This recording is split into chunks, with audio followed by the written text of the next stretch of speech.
Yeah, it's me. Um, I decided it's Wednesday here where I am, right? And I decided that I want to keep you updated, my patrons, because you're helping me do this. And every Wednesday morning, I have a chunk of time to work on my project. So I thought, I used to do a weekly live about another project, and now I'm going to do it this way. I'm going to do a video so I can, because Patreon videos, if I did them in Patreon, are only 2 minutes long, and I've got a bit more to talk about than that. So I just thought I'd do it outside because it's a beautiful day today, and besides, I can show you the flowers. So let me, can I turn the camera around? Let me see if I've got controls. No, I can't. Oh well, I'll just keep talking. I'll maybe do a garden video another time.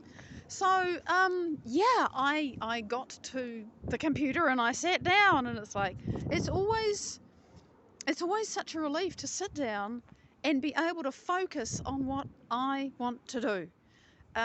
Because for a long time before I actually carved out this time, and it really is carving out. It's an effort, but it's worth it because it's satisfying and I make progress. But I get there and I can just immerse myself in what I'm doing for, it was about 2.5 hours today. And I could have kept going, but I need to eat, and then I've got to do some work this afternoon, and I'm happy to do it. So, what I'm doing is I'm writing content for this website that I was going to get built. And the content has to be right, like my target audience, apart from if there is such a thing as ordinary people, my target audience is actually people who maybe haven't got much of an education. They have to be able to speak English. They have to be able to read English. I'm not going to do the language barrier. Multilingual sites are challenging. I don't want to go there, not for a long time. So they have to be able to read English, and they have to have a smartphone. And those are the two things that will allow somebody to access what I'm putting on this website. And as well as people in the first world like you and me, I'm thinking the third world. I have a real desire to get this very core, simple, basic but vital information that has changed my life to the third world in a way that they can actually access if they have some internet connection and they have a smartphone and they can speak English. I can't go beyond that, I'm building a website. So I'm writing content for that audience. And it's interesting when you're writing content for that audience because you can't use an example. If you're thinking about someone in Africa and Asia and Iceland and anywhere, well, I mean, Iceland, they probably don't speak English, but in Africa and Asia, they often do. Anywhere that speaks English, that's the whole planet. I had to, for example, I want to talk about here's a predator and here is prey.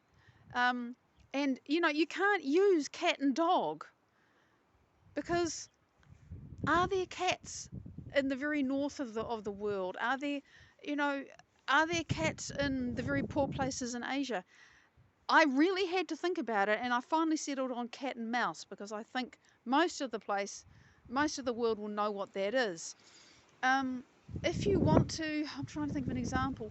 If you want to talk about having experience through your senses, you can't talk about walking past McDonald's, for example, and smelling the food because the person may live out in the boondocks and be nowhere near a McDonald's. They might not know what a McDonald's is. You have to use really universal examples and things to illustrate. The stories you tell have to be really global and universal. And you can't assume any technology, and you can't assume anything more than the basic level of society and civilization. So it's really interesting trying to translate what I'm doing into that kind of language and still be true to the science of it, still be true to the proper understanding that I have learned and which has changed my life. And it's a really interesting job to do that. So right now, today, I had to, and if you're reading my written posts, you will find out that last week I didn't get to work on it. I had to do something else. So read the latest story. You will find out why I didn't get to work on anything last week. But it's funny. so much has changed that I went right back to the beginning and I just skimmed through everything and made sure that the story made sense. And I found a few gaps which I filled in, and then I found a couple of chunks that I thought, this doesn't work, this is wrong. And for example, there's a section where I'm talking about how the brain, there's a thing called stimulus and response. For example, when a baby is hungry, it cries out and the mother feeds it, and it learns that it feels hungry, that's a stimulus. It responds by crying, and then it gets its mother has a stimulus because the child cries, and then it feeds the baby, and the baby stops crying. That's all about stimulus and response. And I was talking about that, and then I was talking about stimulus recognition. And I was saying, oh, you can be on a city street and there's all the smells and the sights and the sounds because there's all these stimuli. Every little piece of information that comes into your brain from the outside world is a stimulus. And every single one of those things can provoke a response. It depends how strong the stimulus is.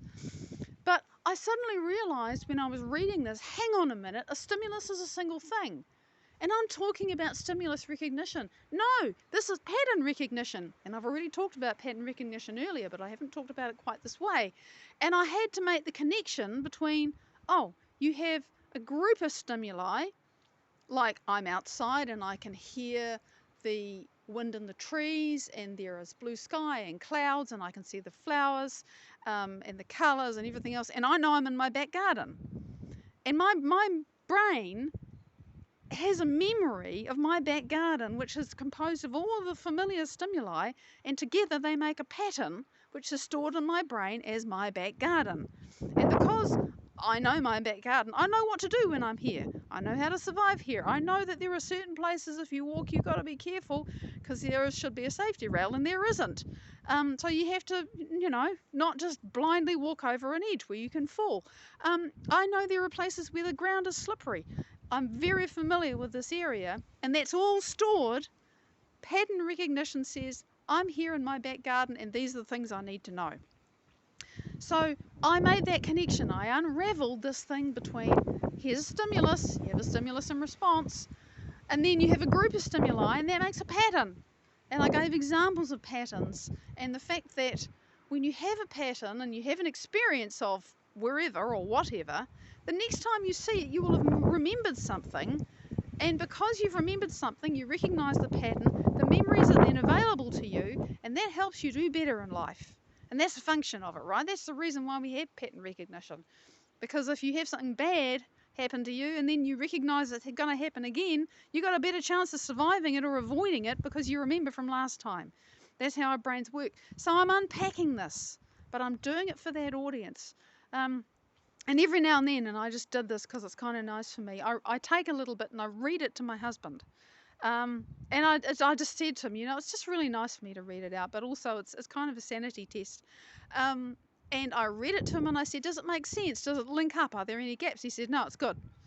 So that's what I did today. I'm still writing about the brain.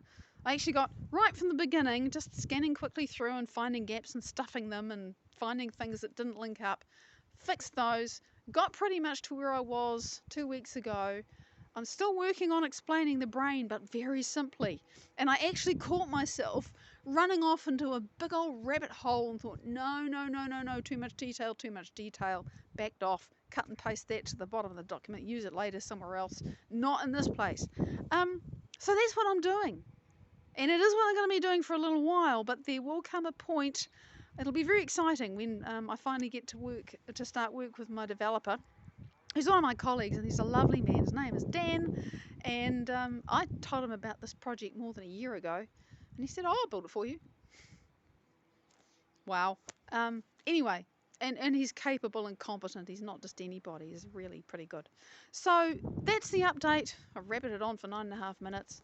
Big love, many blessings. Thank you for your support. I would love you to share my posts and tell people. I've got to make it easier for people to share the journey, and I don't quite know how to do that yet, so I'm open to suggestions if you have any. I'll figure it out, but that's what I'm doing, so I'm going to keep you updated each week, even if it's just, hey, I wrote a bit more. That's what I'll be telling you. Much love.